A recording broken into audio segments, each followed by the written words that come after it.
Welcome back to the series that's revealing the Norse myths too dark for Disney. I'm Sarah, and if you're here for part 2, you've decided you're ready to hear the truth about Loki's punishment. I need to warn you again that what I'm about to tell you contains extremely graphic content involving violence against children, torture, and psychological trauma that was designed to be the ultimate cautionary tale. In part 1, I explained how I discovered that the Norse mythology we know from popular culture bears almost no resemblance to the authentic stories told by the Vikings. Today, I'm going to prove that point by telling you the complete story of Loki's punishment, exactly as it appears in the original sources, with no sanitization and no Disney magic to soften the blow.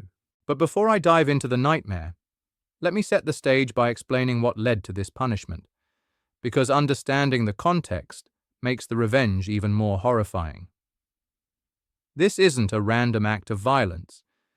It's a carefully orchestrated response to what the gods considered the ultimate betrayal. Loki, as you probably know, is the trickster god of Norse mythology. But what you might not realize is that in the original stories, Loki isn't just a mischievous anti-hero. He's a complex figure who exists in a state of constant tension with the other gods. Sometimes he helps them, sometimes he hinders them, but he's always operating according to his own agenda, and that agenda increasingly puts him at odds with the cosmic order that the gods are trying to maintain. The breaking point comes with the death of Balder, the god of light and purity, who is beloved by all the gods. Balder has been having prophetic dreams about his own death, which terrifies everyone because Balder represents everything good and beautiful in their world. His mother Frigg tries to protect him by extracting promises from every object in existence not to harm Balder, making him essentially invulnerable. But Frigg makes one crucial oversight. She doesn't bother to get a promise from mistletoe, considering it too young and harmless to pose any threat. Loki discovers this weakness and, in an act of calculated malice, fashions a dart from mistletoe and tricks Balder's blind brother Hoda into throwing it at Balder during what was supposed to be a harmless game. The dart kills Balder instantly, plunging the gods into grief and rage. But what makes this crime so unforgivable in the eyes of the gods isn't just that Loki killed their beloved Balder, it's that he did it through manipulation and deception, using family bonds as weapons and turning brother against brother.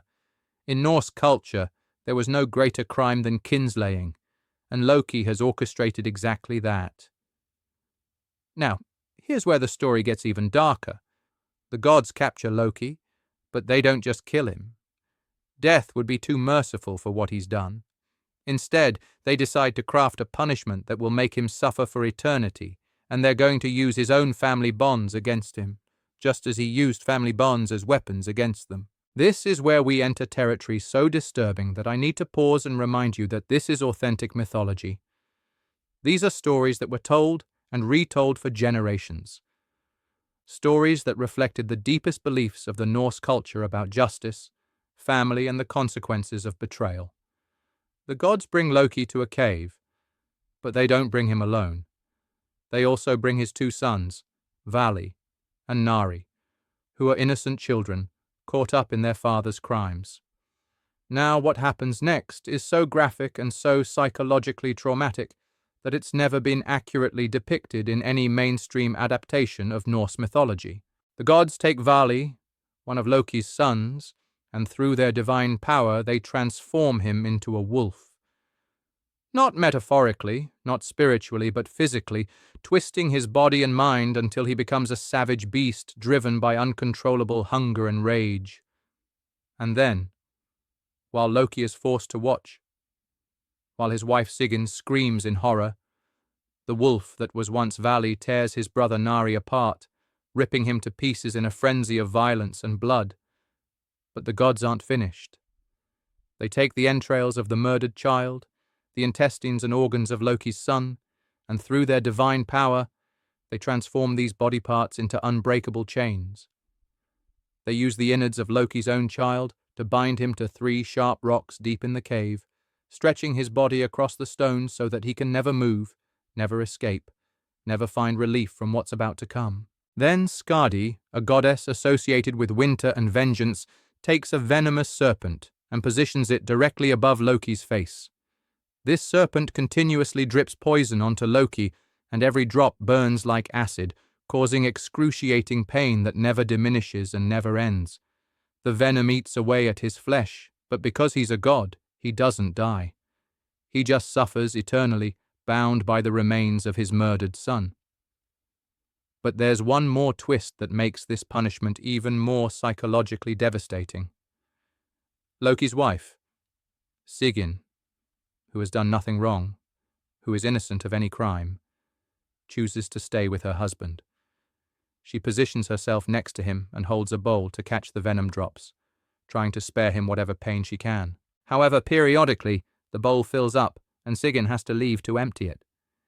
In those moments when she's gone, the venom falls directly onto Loki's face, causing him such agony that his screams and thrashing shake the entire earth.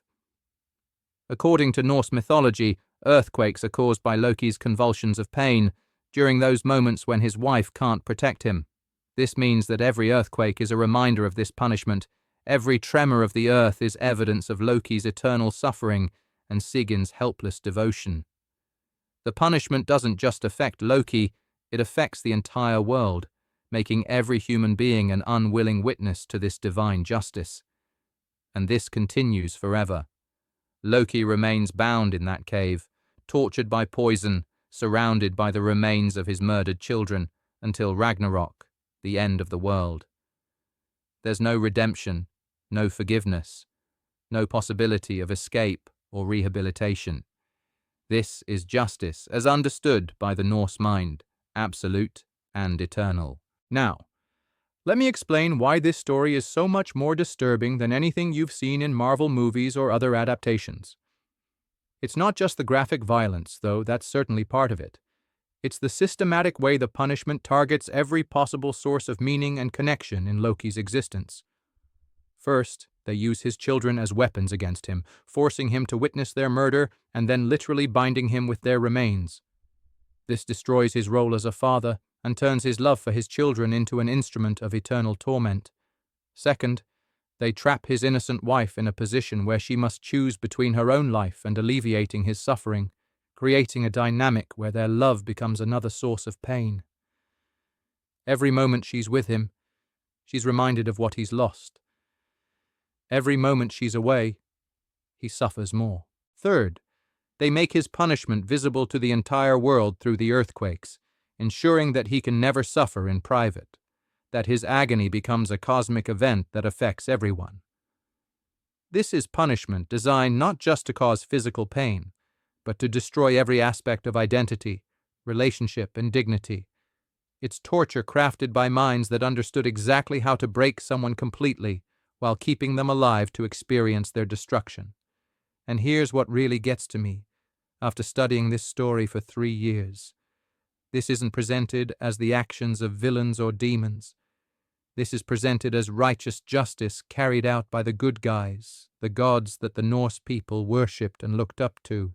This is what divine justice looks like in Norse mythology, and it's supposed to be morally justified because of the magnitude of Loki's crime. This reflects a worldview that's completely alien to our modern sensibilities, where justice is absolute, where certain crimes are so heinous that they justify any response, where the bonds of family and community can be deliberately weaponized as tools of punishment. It's a window into a moral universe that operates by rules we find deeply disturbing. But it's also a story that reveals something profound about human nature and the capacity for both love and cruelty that exists within the same beings. The gods who orchestrate this punishment aren't monsters.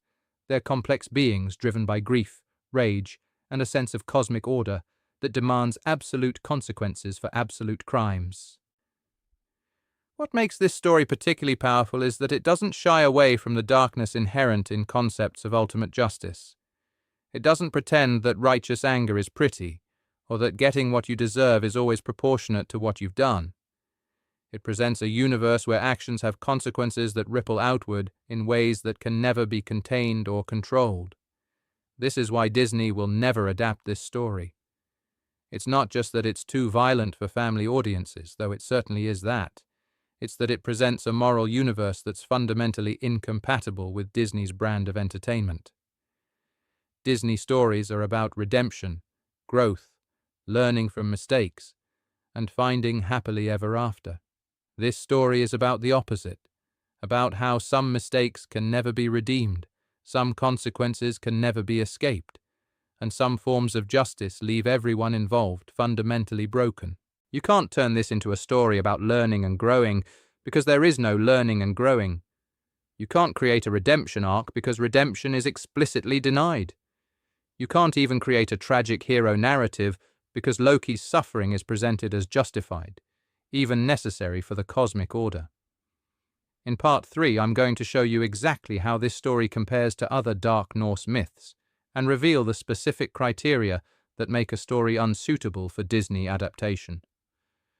I'll walk you through the content evaluation process that media companies use and show you why Loki's punishment fails every single family-friendly criteria.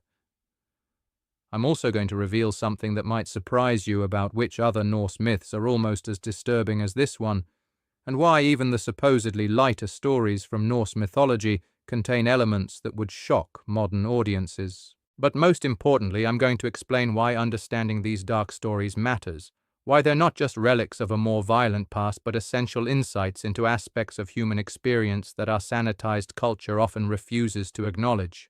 The rabbit hole goes even deeper than you might expect, and by the time we're done, you'll understand why these authentic myths have such power, and why the sanitized versions we're familiar with, while entertaining, miss the entire point of what these stories were supposed to accomplish.